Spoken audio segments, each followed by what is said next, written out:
There's something really curious about successful sports people. What is it about them that pushes them into that dark place, that keeps them there, that gets them to test the boundaries, to push themselves when others aren't willing to go there? I want to understand the people, the characteristics in their success, the secret sauce that gets them to go there time and again and again. What is it about being Irish? There's only a little over 5.1 million of us, but yet we compete globally on so many levels. What does that say about our psyche? Are we born fighters? In the first episode of this series, I'm talking to 18-time All-Ireland winner Rena Buckley. To compete at one sport is pretty impressive, but to do it at two for over a decade with that level of success, how do you stay motivated? How do you keep improving? Well, let's find out. Rena, it is so great to chat to you. I was looking at your list of achievements and I thought if I just read them out, we could have a show in itself. That could just be it. It would just be one monologue, one soundbite. So I won't go through them all, but 18 All-Irelands in 2 different sports over 12 or 13 years, that level of consistency is mind-blowing. But let's bring it back. Always Gaelic games, always camogie, always football, or never a bit of rugby thrown in there? There's no rugby thrown in there, unfortunately. Just the opportunity. Come here. I grew up in a place called Berrings. Berrings is in Escarra parish, which is it's next to Dunamore parish. So what did I play growing up? Whatever was on locally. What was on locally? I used to do athletics with Blarney in Escarra Athletic Club. Played camogie in Escarra. I played football with Dunamore. I did a little bit of Irish dancing.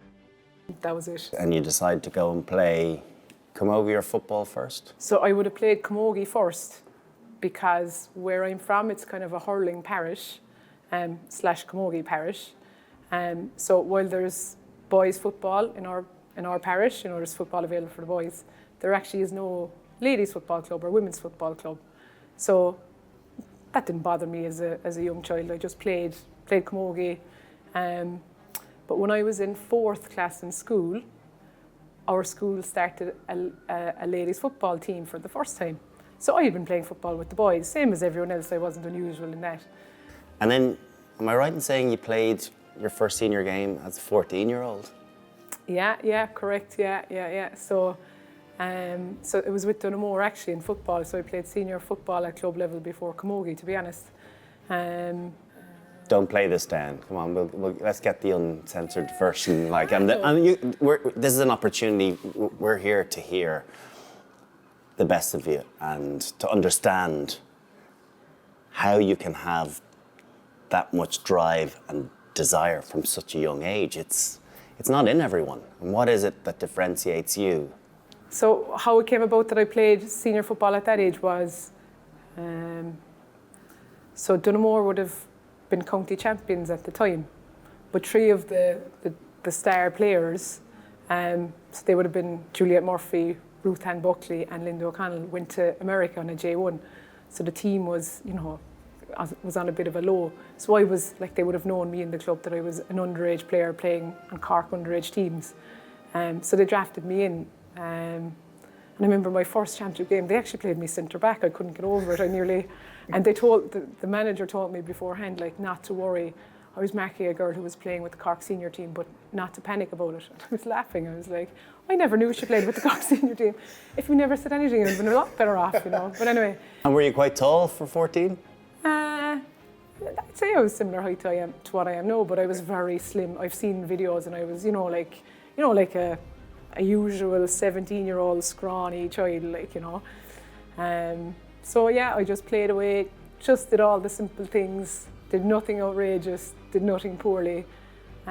So we ended up winning the county championship that year, and then our 3 stars came back from America. So I kind of thought I'd be just, put on the bench and, brought along. But actually I held a spot at wing back and played away the whole year, and we actually it turned out to be the best thing ever that we went without the 3 top players, and then everyone else stepped up and we developed a panel and we ended up winning the All-Ireland that year. So it was like this massive journey. Like, I'll tell you how massive it was now. So it was 2001, so I'm 14, you know. So at the time, we played the All-Ireland semi-final, we played Father Murphy's of London, right? I'd never been out of the country before, never been on a plane. So I had to get like a use-it card. Remember the use-it card? Use-it cards, I had to get a use-it card to go on a plane to play a game. Like, it was like... No passport. No passport. Sure, I'd never been anywhere. I didn't need one. Like, you didn't need one at the time. And so, it was a massive journey for me as a person. And then it was really fulfilling from a sport point of view, because it was my first opportunity to play at a high level, to play with really good players and play with tactics, and I loved it. It was really enjoyable and really developmental. I want to talk a little bit about the football first, because as you mentioned, there was no history before 05. They never won since 74. I don't think Cork had won a football championship, right? Mm-hmm. So what is that? What's the secret sauce that comes in besides the obvious that you arrived, right? Is there a coming together of different components, or what is it? Ladies football as a sport is quite young. It was only founded and made official in the 70s. I think Cork became a senior football team, I think it was 95. So we're playing senior football for 20 years before we get to win a Munster Championship or an All-Ireland Championship. So we won our first Munster Championship in 2004, and we won our first All-Ireland Championship in 2005. So I suppose there's loads of different... It's the coming together of a lot of different things, but there's probably three main things. There was a group of experienced players there who were good, and I suppose there was a relatively strong club set up in Cork at the time. Then you had a very strong underage structure, an influx of underage players coming through. So I was just one of that gang. And there were some very strong players in that gang that were coming through. And then on top of that, we had... we got a new coach came in 2004, Eamon Ryan. And Eamon Ryan, I'm not sure if you know Eamon, but he's he was a very, very special person. And he was integral really to the whole thing. So probably those three factors changed around the fortunes of Cork football, very much so at that time. To come from no success to then, over a concerted period of time, is very unusual. We had gone from nothing to top of the tree for, and we maintained that for 10 out of 11 years. It was obviously from a sporting point of view, it was brilliant to be part of it. But from a personal point of view, it was amazing. I'm sure. But you're celebrating All Irelands as a 17. Are you 18 at that point? 17, 18-year-old. 18, yeah. So that's pinch yourself territory. Players will wait a decade more to get the chance to play in one. You're literally just arrived. I've arrived, everyone. We're about to win some All Irelands. Strap yourselves in. Was that your big USP, your engine? If you were to break yourself down, if you were to take other people's opinion of you can give it the best case in point, what would they have said about your game? Yeah, and I do think about that sometimes. I'd be thinking, what do other people say about me? I was not the best player. I was just a consistent player, came along at the right time, on a very good team.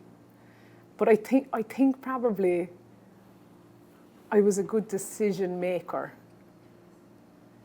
I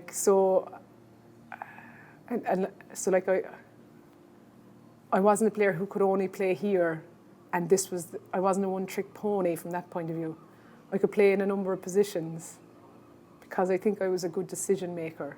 No, I definitely had a bit of an engine. Pace wasn't my thing at all. But I would make good decisions based on the scenario I was in and based on the position I was playing and the team I was playing with. I think the decision making was the thing. What about edge? A little bit of thuggery that's needed in lots of good athletes. Not everyone has Yeah. to have it, but you see it in so many very successful, the spark that, yeah, Yeah. the devil coming out. Did you possess? To a degree, maybe. I wasn't wild on the field. I was measured on the field. But like, you have to have that spark. You have to be consistent. Like, you're not going to you're not just going to bring out an A game on All Ireland final day. Like, you have to be consistent throughout the year, obviously. So that, like, I was more of a consistent player than like the player who came out of nowhere and delivered this massive performance. I wasn't that player. Like, I could tell you beforehand what you're going to get from me. Like, it's just going to be good decisions, consistent. Like, I would hope to say I didn't pull out of tackles, and like, I definitely would have had a hardiness like that. I wouldn't have gone down easily, wouldn't have gone down hardly at all. So definitely there was a hardness like that. And I used to love when people used to try to hurt me, like. Okay. But I wouldn't say anything. But I'd be like, they just give up, like. Stop trying to hurt me. It's one thing being a player within an environment, but the leadership within an environment is that extra component that so many bring to a team setup.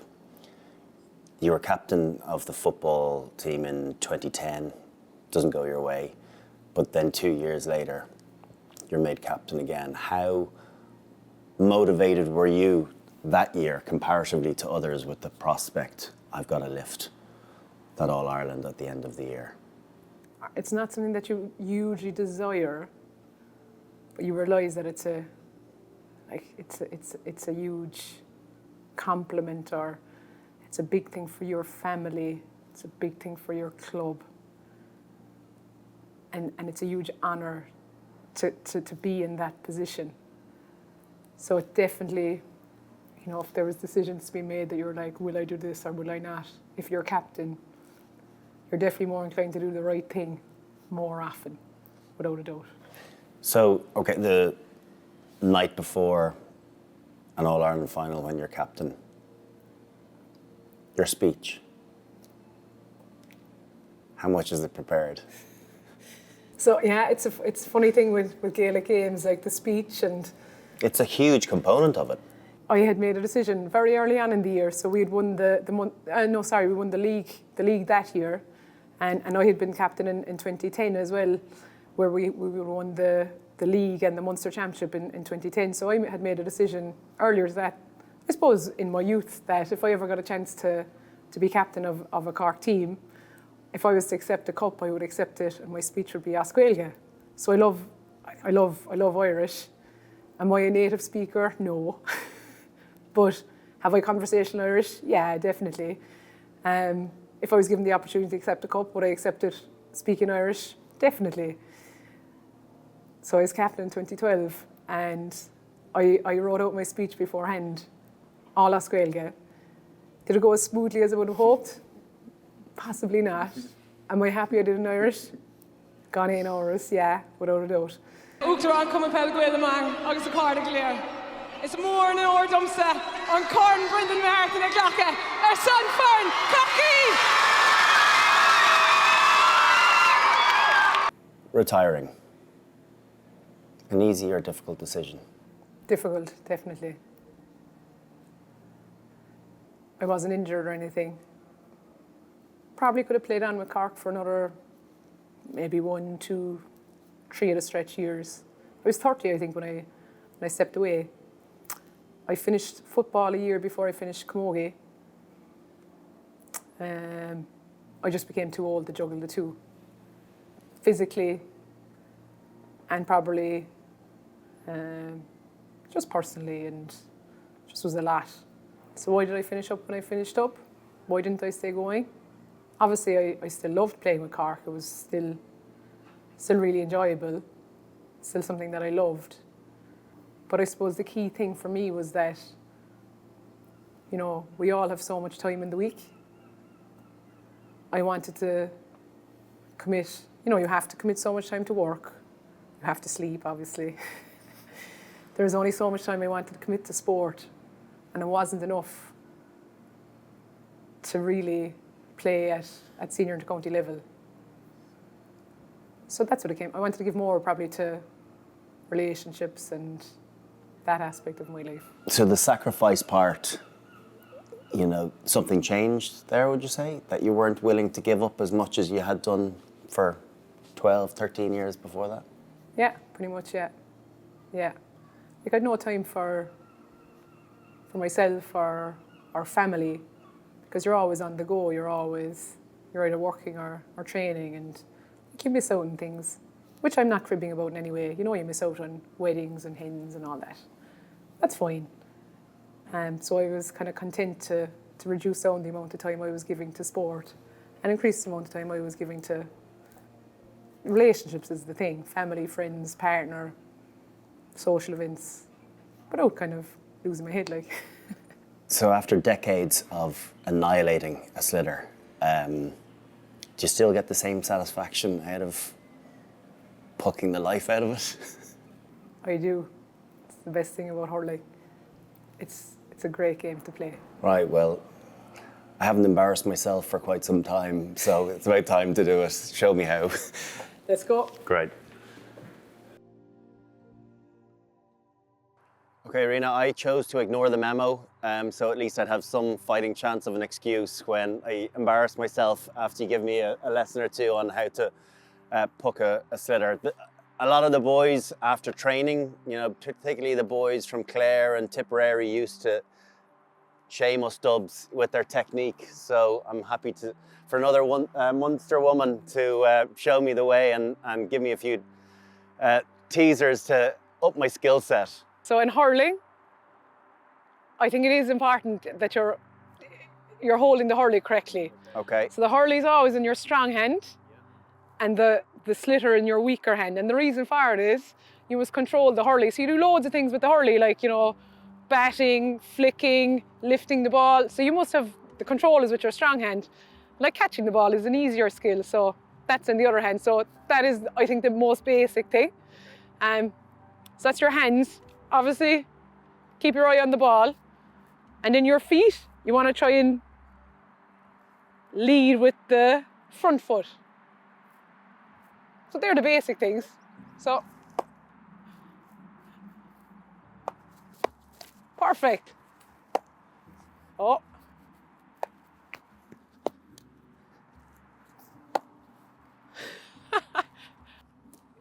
Oh, jeez. You're absolutely fine. Oh. No, so. And we've two sides. Very good. And the big thing with the left side is try and get the hands together. If you were to pick one moment that you could go back and relive, what would it be? So we played Dublin in All-Ireland final in football in 2014. And Dublin were the better team for most of the game. They were leading by 11 points early in the second half, which is a lot in Gaelic football. But we came back and we won the game. I was moved from midfield to full back for the latter end of the game. Played fine, didn't have a great game. Grand, like. Very, very nervous in full back for the last 10 minutes of the game, not gonna lie.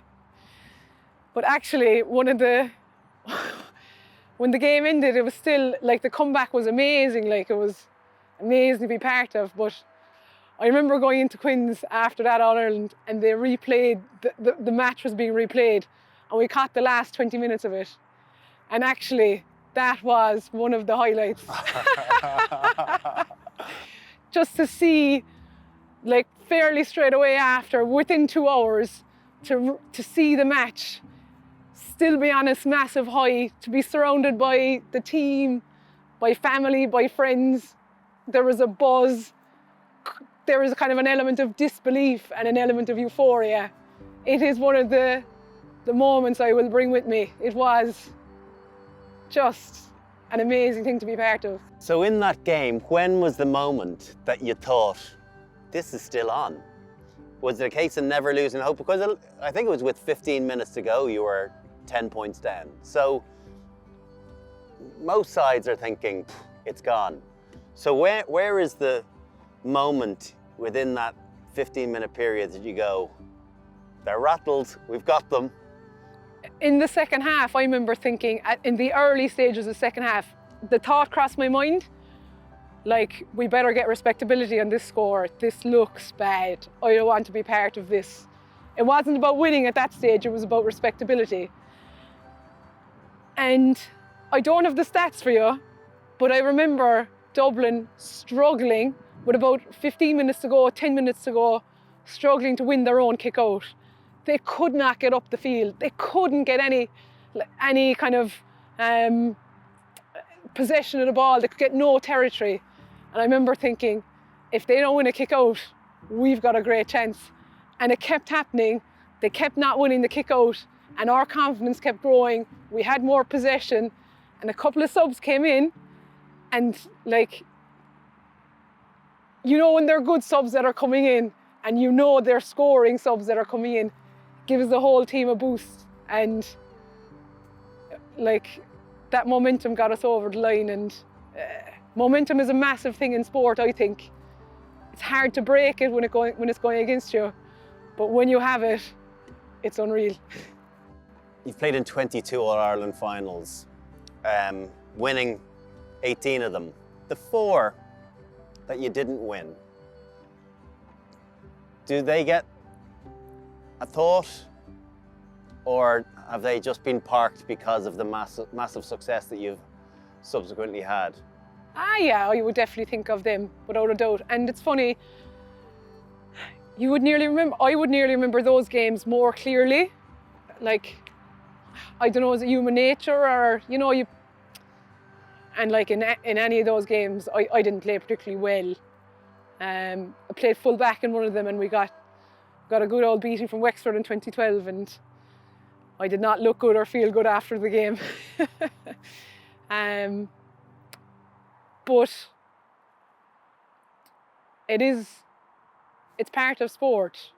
Like, the Cork Ladies football had an unbelievable run in that when I was playing with the Cork Ladies in football, we never lost an All-Ireland final, and we competed in 11 of them. It's an unbelievable statistic. It's almost not right in sport, if you know what I mean. Whereas Camogie, I think I played in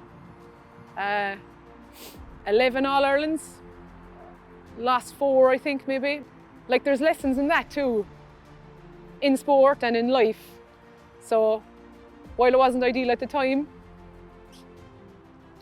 I think it's probably good for a person in the long run. Brilliant. Thanks so much for being a fantastic first guest. Thanks very much. It's been thoroughly enjoyable.